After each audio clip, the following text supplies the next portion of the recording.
സുഹൃത്തുക്കളെ, യുദ്ധവുമായി ബന്ധപ്പെട്ട് പുതിയ ചില അപ്ഡേറ്റുകൾ വന്നിട്ടുണ്ട്. അതിലേറ്റവും പ്രധാനപ്പെട്ടത് നിങ്ങൾ ഈ കാണുന്ന ദൃശ്യങ്ങൾ തന്നെയാണ്. ദുബായ് എയർപോർട്ടാകെ അമേരിക്കൻ പട്ടാളക്കാരെ കൊണ്ട് നിറഞ്ഞ് കവിഞ്ഞിരിക്കുന്നു എന്നാണ് വാർത്തകളിൽ നിന്നും ദൃശ്യങ്ങളിൽ നിന്നും മനസ്സിലാവുന്നത്. കണ്ണെത്താ ദൂരത്തോളമുള്ള ക്യൂവിൽ നിൽക്കുന്ന അമേരിക്കൻ പട്ടാളക്കാരെ കുറിച്ചുള്ള ദൃശ്യങ്ങൾ, ദുബായിൽ നിന്നും പുറത്തു വന്ന ഈ ദൃശ്യങ്ങൾ ഇപ്പോൾ സോഷ്യൽ മീഡിയയിൽ വലിയ രീതിയിൽ പ്രചരിക്കുകയാണ്. എന്താണ് ഇതുകൊണ്ട് ഉദ്ദേശിക്കുന്നതെന്ന്, ഇതിൻ്റെ പിന്നിലുള്ള ലക്ഷ്യം എന്താണെന്ന് എവിടെയും ആരും ഒന്നും പറഞ്ഞിട്ടില്ല. എന്നാലും കരയുദ്ധത്തിനുള്ള സാധ്യതകൾ തന്നെയാണ് എന്നാണ് ഇത്തരം ദൃശ്യങ്ങളെ വിലയിരുത്തിക്കൊണ്ട് പല ആളുകളും വിവരിക്കുന്നതും വിശദീകരിക്കുന്നതും. ഏതായാലും കരയുദ്ധത്തിനുള്ള മുന്നൊരുക്കമെന്ന നിലയിൽ ദുബായ് എയർപോർട്ടിലാകെ നിറഞ്ഞു കവിഞ്ഞ അമേരിക്കൻ പട്ടാളക്കാരെ കൊണ്ടുള്ള ഈ ദൃശ്യങ്ങൾ പുറത്തു വന്നതോടുകൂടി ദുബായിയുടെ കാര്യത്തിൽ അല്ലെങ്കിൽ UAEയുടെ കാര്യത്തിൽ ഇറാൻ അതിശക്തമായ ആക്രമണം നടത്തുമെന്നുള്ള കാര്യം ഏതാണ്ട് ഉറപ്പായി കഴിഞ്ഞു. ചുരുക്കത്തിൽ ദുബായ് അടക്കമുള്ള UAEയുടെ അവസ്ഥ കുറെ കൂടി പരുങ്ങലിലാവുമെന്ന് വ്യക്തം. ഇനി ഈ കാണുന്ന ദൃശ്യങ്ങൾ വടക്കൻ ഇസ്രായേലിൽ നിന്നുള്ളതാണ്.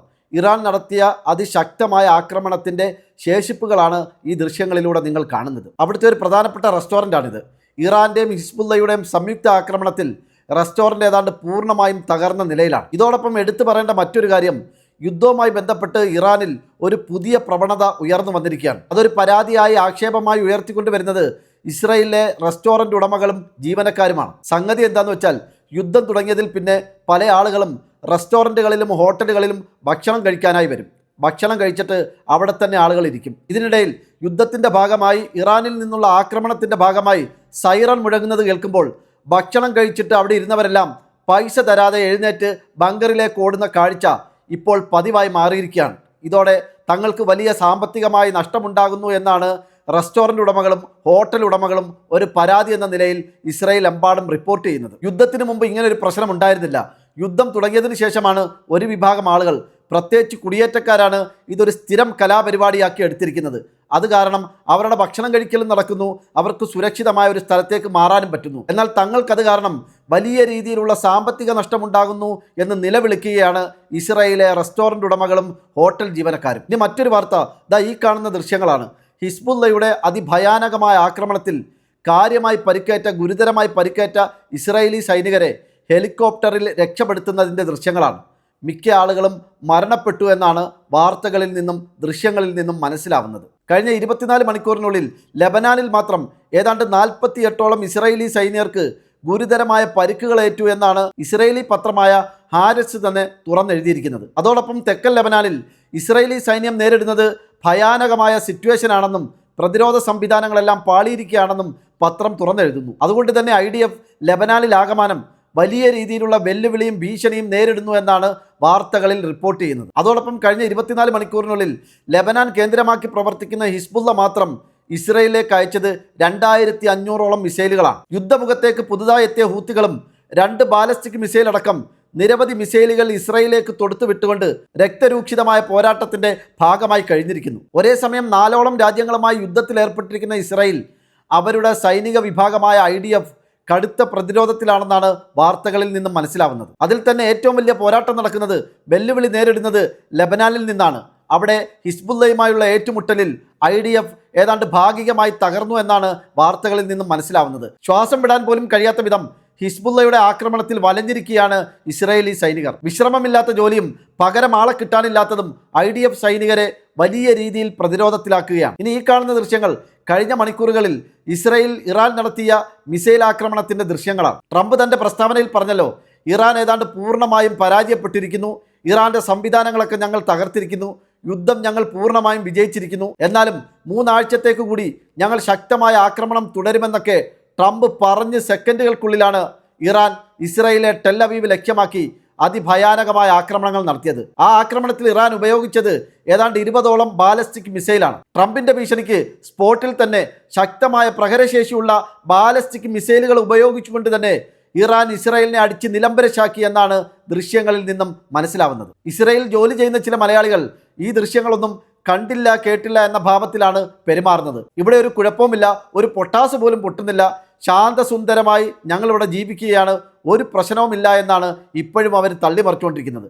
അവർക്ക് വേണ്ടിയിട്ടല്ല ഞാൻ ഈ വീഡിയോസുകൾ നിങ്ങളെ കാണിക്കുന്നത്. യുദ്ധമെന്ന് പറയുന്നത് എല്ലാ മനുഷ്യരെയും ബുദ്ധിമുട്ടിക്കുന്ന ഒന്നാണ്. യുദ്ധത്തിലേർപ്പെടുന്ന ഇരു രാജ്യങ്ങളിലെയും ജനങ്ങൾ അതിൻ്റെ കെടുതികൾ നേരിടേണ്ടി വരും, ഭവിഷ്യത്തുകൾ അനുഭവിക്കേണ്ടി വരും. അതൊരു യാഥാർത്ഥ്യമാണ്. ഏതെങ്കിലും തരത്തിലുള്ള തള്ളുകളുടെ ഭാഗമായി അത്തരം കാര്യങ്ങൾ, സംഭവങ്ങൾ, ദൃശ്യങ്ങളൊക്കെ എത്ര കാലം മറച്ചു വെക്കാൻ പറ്റും, അല്ലെങ്കിൽ എത്ര നാൾ അതൊക്കെ പൊതിഞ്ഞു പിടിക്കാൻ സാധിക്കും? ഇന്നല്ലെങ്കിൽ നാളെ കൂടുതൽ ദൃശ്യങ്ങൾ പുറത്തു വരിക തന്നെ ചെയ്യും. പ്രത്യേകിച്ച് സോഷ്യൽ മീഡിയ ശക്തമായ ഈ കാലത്ത് അവിടെയെങ്ങും ഒരു ചുക്ക് നടക്കുന്നില്ല, ഒരക്രമവും നടക്കുന്നില്ല, ഒരു ബിൽഡിങ്ങിൻ്റെ പെയിൻറ് പോലും ഇളകിയിട്ടില്ല എന്നൊക്കെ പറഞ്ഞാൽ ചോറ് കഴിക്കുന്നവരാരെങ്കിലും ഇതൊക്കെ വിശ്വസിക്കുമോ? എന്നാൽ സത്യം മറ്റൊന്നാണ്.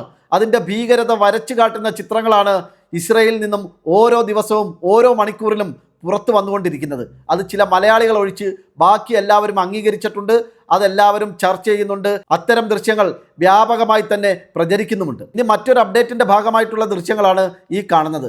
ഇറാനിൽ കൂടുതലായി ഇറാൻ ഭരണകൂടത്തെയും പ്രത്യേകിച്ച് അവിടുത്തെ സൈന്യത്തെയും അഭിനന്ദിച്ചുകൊണ്ട് ഐക്യദാർഢ്യം പ്രഖ്യാപിച്ചുകൊണ്ട് ജനങ്ങൾ, യുവതികൾ കൂടുതലായി രംഗത്തിറങ്ങുന്ന കാഴ്ചകളാണിത്. പ്രത്യേകിച്ച് കഴിഞ്ഞ മണിക്കൂറുകളിൽ ട്രംപിൻ്റെ പ്രസ്താവന വന്നതിന് ശേഷം വലിയ രീതിയിലുള്ള ആഘോഷങ്ങൾ ഇറാനിൽ നടക്കുകയാണ്. ഞങ്ങളുടെ രാജ്യത്തെ, ഞങ്ങളുടെ ഭരണാധികാരികളെ, ഞങ്ങളുടെ സൈന്യത്തെ ഞങ്ങൾ എല്ലാ എതിർപ്പുകളും മറികടന്ന് ഞങ്ങൾ അവരെ പിന്തുണയ്ക്കുന്നു, ഞങ്ങൾ ജീവൻ കൊടുത്തും അവരോടൊപ്പം ഉറച്ചു നിൽക്കുമെന്നാണ് ഇറാനിയൻ ജനത ഒറ്റക്കെട്ടായി ഉച്ചത്തിൽ വിളിച്ചു പറയുന്നത്. യുദ്ധത്തിന് മുമ്പ് അവിടെ ഉണ്ടായിരുന്ന വിയോജിപ്പുകൾ, ഭരണത്തിനോട് എതിർപ്പുള്ളവർ, അതോടൊപ്പം തന്നെ ഭരണവിരുദ്ധ വികാരത്തിൻ്റെ ഭാഗമായി അവിടെ സമരം ചെയ്തിരുന്നവർ, അവരെല്ലാവരും ഇപ്പോൾ ഒരു നൂലിൽ കോർത്ത മുത്തുമണികൾ പോലെ ഇറാൻ എന്ന ഒറ്റ വികാരത്തിൽ ഒറ്റക്കെട്ടായി അവിടുത്തെ ഭരണാധികാരികളോടൊപ്പം അവിടുത്തെ സൈന്യത്തോടൊപ്പം അവർ അടിയുറച്ച് നിൽക്കുകയാണ്. ഈ ജനതയാണ് അവർ അട്ടിമറിക്കാൻ നോക്കിയത്. ഈ ജനവിഭാഗത്തെയാണ് അവർ മിസൈലുകൾ കാട്ടി യുദ്ധമെന്നൊക്കെ പറഞ്ഞ് പേടിപ്പിക്കാൻ ശ്രമിക്കുന്നത്. ഇനി അവസാനമായി ഈ ദൃശ്യങ്ങളൊന്ന് നോക്കൂ. ഈ ദൃശ്യം പുറത്തുവിട്ടത് ഇറാനല്ല, വിദേശ രാജ്യങ്ങളിലെ ചില മാധ്യമങ്ങൾ പുറത്തുവിട്ട ദൃശ്യങ്ങളാണ്.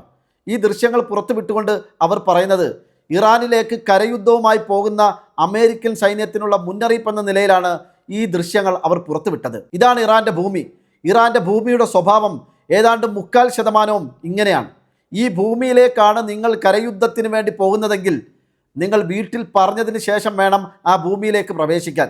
കാരണം പിന്നീട് ഒരു തിരിച്ചുവരവ് നിങ്ങൾക്കുണ്ടാവില്ല എന്ന് ഞങ്ങൾ അടിയുറപ്പിച്ച് പറയുന്നു എന്നാണ് ഈ ദൃശ്യങ്ങൾ പുറത്തുവിട്ടുകൊണ്ട് അതിന് കൊടുത്ത തലക്കെട്ടിൻ്റെ ഒരു ഭാഗത്തിൽ അവർ എഴുതിയിരുന്നത്. അമേരിക്കയുടെ 1/6 വലിപ്പമുള്ള ഇറാൻ, ഇസ്രയേലിനേക്കാൾ 80 പതിമടങ്ങ് വലിപ്പമുള്ള ഇറാൻ. ആ ഇറാന്റെ ഭൂമി എന്ന് പറയുന്നത് ഉറച്ച മലനിരകളും കുന്നുകളും നിറഞ്ഞതാണ്. കരയുദ്ധമെന്നും പറഞ്ഞ് ആ ഭൂമിയിലേക്കെങ്ങാണം നിങ്ങൾ കാലെടുത്ത് വെച്ചാൽ പണ്ട് നിങ്ങൾ വിയറ്റ്നാമിലും ഇറാഖിലും അഫ്ഗാനിസ്ഥാനിലും കളിച്ച കളി ആയിരിക്കില്ല. പൊടി പോലും ഉണ്ടാവില്ല നിങ്ങളെ കണ്ടുപിടിക്കാൻ. നീണ്ട 47 വർഷം അമേരിക്ക ഏർപ്പെടുത്തിയ ഉപരോധങ്ങൾക്കിടയിലും കഞ്ഞി കുടിക്കാനുള്ള വക കണ്ടെത്തുക മാത്രമായിരുന്നില്ല അവർ ചെയ്തത്. ആ കാണുന്ന മലനിരകൾക്കുള്ളിലൊക്കെയും അവർ മിസൈൽ സിറ്റികൾ പണിഞ്ഞുകൊണ്ടിരിക്കുകയായിരുന്നു.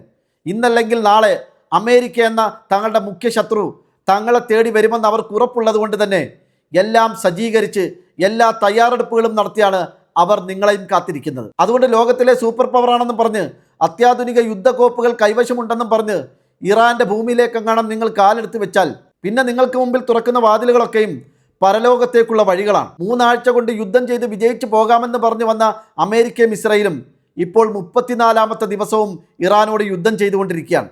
അവരാകട്ടെ നീണ്ട 10 വർഷത്തേക്കുള്ള യുദ്ധത്തിനും ഞങ്ങൾ തയ്യാറാണെന്ന് ആവർത്തിച്ച് പറയുകയും ചെയ്യുന്നു. അതുകൊണ്ട് പണ്ട് വടക്കമ്പാട്ടിലെ ചന്തു പറഞ്ഞതുപോലെ സയനിസ്റ്റുകളെ, നിങ്ങൾക്ക് തിരിച്ചു പോകുന്നതായിരിക്കും, മടങ്ങി പോകുന്നതായിരിക്കും ഏറ്റവും നല്ലത്.